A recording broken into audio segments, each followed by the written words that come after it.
India's number 1 varicose veins hospitals ఐబీసీను సంప్రదించండి. మీ నొప్పి లేని ప్రయాణాన్ని ప్రారంభించండి. అందరికీ నమస్కారం. నా పేరు మాధురి. మీరు చూస్తున్నది సుమన్ టీవీ నెట్వర్క్.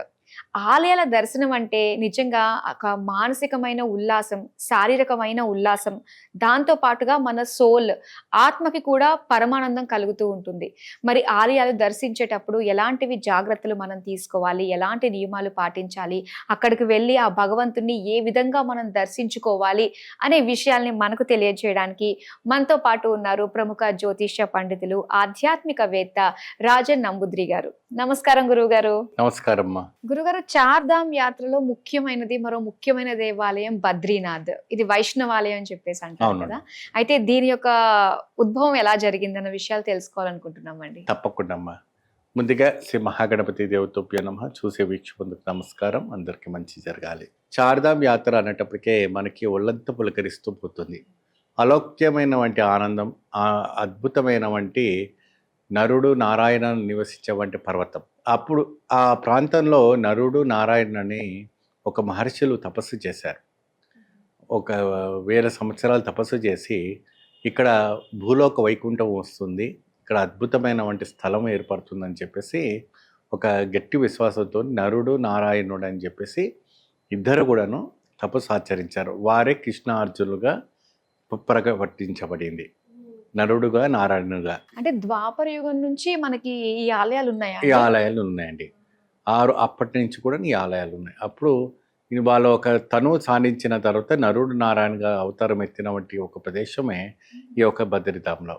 అప్పుడు మహావిష్ణువు ప్రత్యక్షమయంగా, స్వామి మీరు ఇక్కడ ఈ కొండపైన కలియుగం అంతమంత వరకు కూడా మీరు వేచి ఉండి తపస్సు ఆచరించి మాకు దర్శించాలని చెప్పి, లోక కళ్యాణార్థం కోసం మీరు ఇక్కడ ఉండాలని చెప్పి ఆ నరుడు నారాయణుడు ఆ పర్వతాన్ని వేడుకోవడం జరిగితే, వాళ్ళు భగవంతుని వేడుకోవడం వల్ల భగవంతుడు ప్రసన్నమై అక్కడ ఉండటం అని జరిగింది. అయితే ఇక్కడ ఒక చిన్న చిటుక ఏంటంటమ్మా, ఇప్పుడు అది ఒక రకమైన ఒక అద్భుతమైన వంటి ప్రదేశం.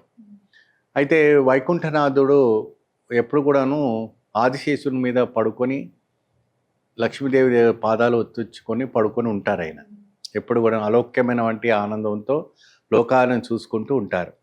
అయితే ఒక సందర్భంలో నాకు తపస్సు చేయాలని ఉంది, అది భూలోకంలో వెళ్ళి చేయాలని ఉంది, నిరాకారంగా నిర్మలంగా చేయాలని ఉందండి. ఎటువంటి ఆభరణ అలంకారం లేకుండా, ఎటువంటి ఇది లేకుండా నిరాకారంగా నేను వెళ్ళి తపస్సు ఆచరించాలనేసి లక్ష్మీదేవితో చెప్పడం జరిగింది.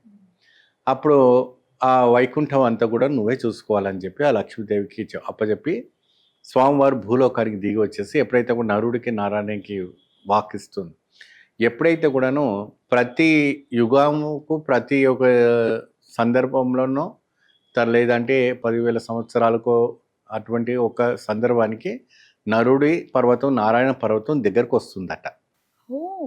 అక్కడ దేవప్రయాగ అనేసి మనకు కనపడుతుంది. అప్పుడు ఆ దేవప్రయాగ దగ్గరనే స్వామివారు ఆ దర్శనాన్ని ఏర్పరుస్తారని, అప్పుడు కంప్లీట్గా బద్రీనాథ్ మూసుకుపోతుందని ఒక ఇతిహాస పురాణాలు మనకు చెప్తున్నాయి. ఇది సత్యం, ఇది పునర్వ సత్యం. నరుడు నారాయణ పర్వతం మూసేసుకున్న తర్వాత ఇంకా దర్శనం వెళ్ళడానికి ఉండదు కాబట్టి అవి రెండు కూడా దగ్గరకు వస్తూ ఉంటుందంట. అంటే 10 సంవత్సరాలకు ఒకసారో ఇట్లా ఒక టైం ఉంటుంది. ఆ టైం ప్రకారంగా జరుగుతుంది. అంటే అప్పుడు ఎవరైతే ఇప్పుడు ఉన్నారో అప్పుడు చూసిన వాళ్ళకి ఇప్పుడు చూసిన వాళ్ళకి దగ్గరకు వచ్చిందన్న ఫీలింగ్ అయితే కలిగి ఉంటుంది. ఫీలింగ్ కలిగి ఉంటుంది. ఆ ఒక పర్వతం అనేది దగ్గరకు వస్తూ ఉంటుందట. అయితే అప్పుడు బద్రీనాథ్ అనేటప్పటికి ఏంటంటే, ఒక నారాయణుడు నిర్మలమైన వంటి ప్రశాంతంగా ఆయన వచ్చి తపస్సు ఆచరించుకునేటప్పుడు మొత్తం మంచు కూరుకొని, మొత్తం మంచుతో ఆయన కప్పిపడి ఆయన తపస్సు భంగం ఎక్కడ అవుతుందని చెప్పేసి బదిరి వృక్షం అంటే ఏంటంటే రేగుపండు చెట్టు. అక్కడ వాళ్ళు రేగుపండుని బదిరి వృక్షం అంటారు. ఆ బదిరి వృక్షంతోని ఆవిడ గారు ఆ ఒక రేగుపండు వృక్షం లాగా, లక్ష్మీదేవి ఒక రేగుపండు వృక్షం లాగా నిలబడి కొన్ని ఆయన ఎప్పటి వరకు తపస్సు చేస్తుందో అప్పటి వరకు కూడా ఆయనతో పాటు ఆవిడ నిలబడింది అక్కడ. అప్పటి నుండి కూడాను ఆయన పేరు రాలేదు, కానీ ఆవిడ నిలబడిన అంటే ఒక శక్తి ఉంది కాబట్టి ఆవిడ పేరుతోనే బద్రీనాథ్ బద్రీ క్షేత్రం లాగానే స్థిరపడాలనేసి ఆయన ఆశీర్వదిస్తారు.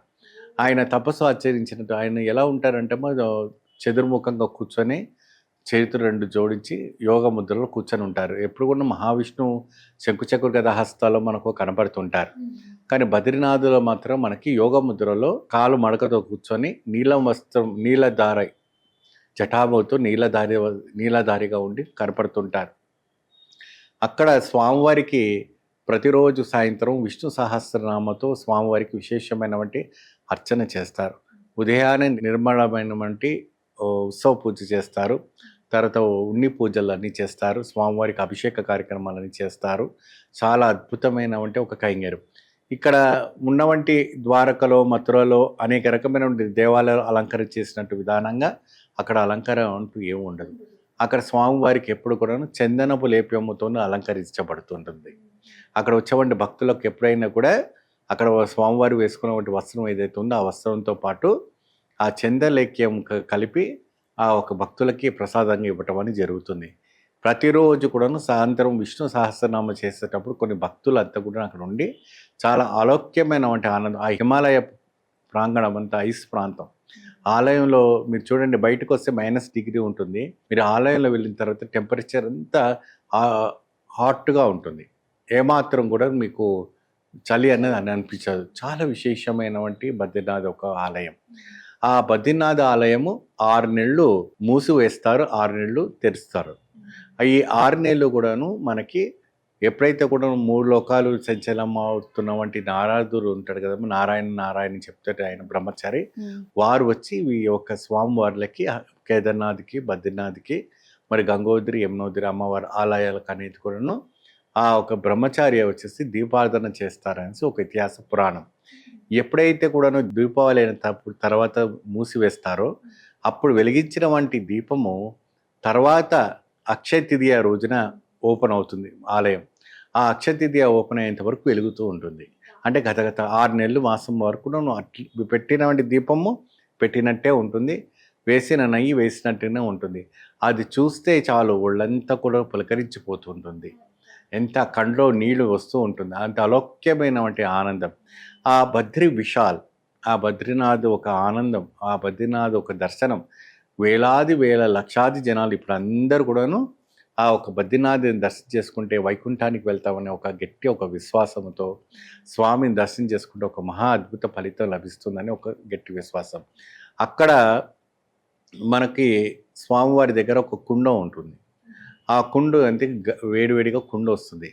ఆ కుండలో స్నానం చేస్తే సకల పాపం పోతుంది అనేసి ఏ విధానంగా అయితే తిరుపతిలో మనకు స్వామివారి తీర్థకుండ ఉంటుంది, స్నానం చేస్తామో ఇక్కడ గరం కుండ అని అంటారు. గరం అంటే గరం పానీ, అంటే వేడి నీళ్ళు వస్తుంటాయి. అది ఎక్కడి నుంచి వస్తాయి అంటే శ్రీమన్నారాయణ పాదాల నుంచి వస్తాయంట. ఆ సాక్షాత్గా స్వామివారి పాదాల నుంచి వస్తాయంట. అందులో చూస్తే పొగలు వెళ్తుంటే కానీ మీరు ఎప్పుడైనా కూడా అందులో దిగిన తర్వాత మీ శరీరము నిర్మలతత్వంగా మారిపోతుంది, ప్రసన్నమన్నమన్న వంటి శరీరంగా మారుతుంది. ఆ ఒక వేడి అనేది తగలదు, నిర్మలంగా ఉంటుంది. మనం బయటకు వచ్చిన తర్వాత చలి వేస్తుంది. మనం చూస్తే కింద మనం కాలిపోతుందేమో, తోలు ఉసిపోతుందేమో అనుకుంటాము, అంత వేడిగా ఉంటాయి. కానీ దిగితే మాత్రం మనకి ఏమనిపించదు, ఒక ఏ మాత్రం. కానీ అన్నం ఉరుకుతుంది. మన తర్వాత అక్కడ రైస్ కూడా దాంతో ఆ నీళ్ళలో ఉడికిస్తారు. అంతటి మహోత్కరమైన విశేషమైనటువంటి క్షేత్రం. జీవితంలో ఒకసారి అయినా ఎంత డబ్బులు ఉన్నప్పటికి కూడా ఈ యొక్క పుణ్యక్షేత్రాలు దర్శించకపోతే జీవితం వ్యర్థం అవుతుంది. కంపల్సరిగా ఎవరైనా కూడా ఈ యొక్క దర్శనాన్ని వెళ్ళి దర్శించుకుంటే వారి జన్మ ధన్యం అవుతుంది, అద్భుతమైన ఫలితం లభిస్తుంది. ఇంకా బద్రీనాథ్లో మనకి ఇంకా చుట్టుపక్కల ఏమన్నా చూడడానికి ఉంటుందంటారా? స్వామి వారు ఆ కుండ అని చెప్పేసి అన్నారు. ఉందమ్మా, ఇక్కడ ఒకటి ఆ కుండ ఉంటుంది, ఇంకోటి మాణాగావ్ అని ఉంటుంది. మనకు ఫస్ట్ విలేజ్ ఆఫ్ ఇండియా. అక్కడే మనకు సరస్వతీదేవి మన పుష్కరాలు అయింది. ఆ సరస్వతీదేవి పుష్కరాలు అయింది మాణాగావ్లోనే అంతర్జామిగా మనకు దర్శనం చేస్తుంది. అక్కడి నుంచి సరోవర్, భక్త సరోవరాన్ని కనపడుతుంది. సరోవరం అంటే ఈ పంచపాండవులు ఆ సరోవరం నుండి పైకి వెళ్ళారన్నమాట. వెళ్ళేసి ఒక్కొక్కరు కూడాను ఆ స్వర్గానికి వెళ్ళిపోయిన దారి సరోవరం అని మనకు కనపడుతుంది. ఎక్కడి నుంచి? సరస్వతి నది నుంచి ఉంటుంది. అయితే అక్కడ స్వామివారిది కూడాను బద్రీనారాయణ క్షేత్రాలు కూడా 5 క్షేత్రాలు ఉన్నట్టుగా మనకు తెలుస్తుంది. ఆ పేర్లు అక్కడ మనకు ఒక లిఖితంలో ఉంటుంది, మన గూగుల్లో కొట్టినా కూడా పేర్లు వస్తాయి. అక్కడ కూడా విశేషమైన వంటి మనకు ఫలితాలు లభిస్తుంటుందని అంటుంటారు. కానీ కొన్ని ప్రదేశాలు ట్రెక్కింగ్ చేసుకొని వెళ్ళాలి, కొన్ని ప్రదేశాలు ట్రెక్కింగ్ చేసి చాలా పైకి వెళ్ళాలి, కొద్దిగా భయంకరంగా ఉంటుంది. ఎందుకంటే హిమాలయ పర్వతాలు కదా, కాబట్టి కొద్దిగా భయంకరంగా ఉంటుంది. అయినప్పటికీ వెళ్ళేవాళ్ళు, ఓపిక ఉన్నవాళ్ళు, ఆరోగ్యంగా ఉన్నవాళ్ళు వెళ్తారు, వెళ్ళి దర్శనం చేసుకొని వస్తారు. అయితే ఇక్కడ మానగావ్ అని ఒక మానగావ్ ఉంటుంది, చిన్న విలేజ్ ఉంటుంది. ఆ విలేజ్లో సరస్వతీదేవి అంతర్జామిలో అక్కడ పోయిన వంటి అమ్మవారు మనకు తర్వాత కాశీలో ప్రయాగ్రాజ్ అని ఒక నది ఉంటుంది అలహాబాద్ దగ్గర, అక్కడ అమ్మవారు మళ్ళీ ప్రకటమవుతుంది అంతర్జాన్మిగా. ఓకే, అబ్బా ఎన్ని విశేషాలు ఉన్నాయండి చాలా నిజంగా. ఎన్ని మిరాకిల్స్ ఉన్నాయి అసలు, అవన్నీ చూడడానికి భగవంతుడి లీలలు తల్లి. నిజంగా అసలు దేవుడు ఉన్నాడు అని నిరూపించుకోవడానికి మనకి ఎన్ని ఉన్నాయో అనిపిస్తున్నాయి అసలు. కొన్ని వేల కిలోమీటర్ కూడా అంతర్జామి నుంచి బయలుదేరుతుంది. ఆవిడ ఎక్కడి నుంచి వెళ్తుందని ఇప్పటివరకు ఏ సైంటిస్ట్ కూడా కనబట్టలేరు. అసలు అంత గ్రేట్ అండి, అబ్బా వింటుంటేనే గూస్ బంప్స్ వస్తున్నాయి. చాలా చక్కటి విషయాలు మాతో పంచుకుంటున్నందుకు ధన్యవాదాలు గురువు గారు. నమస్కారం.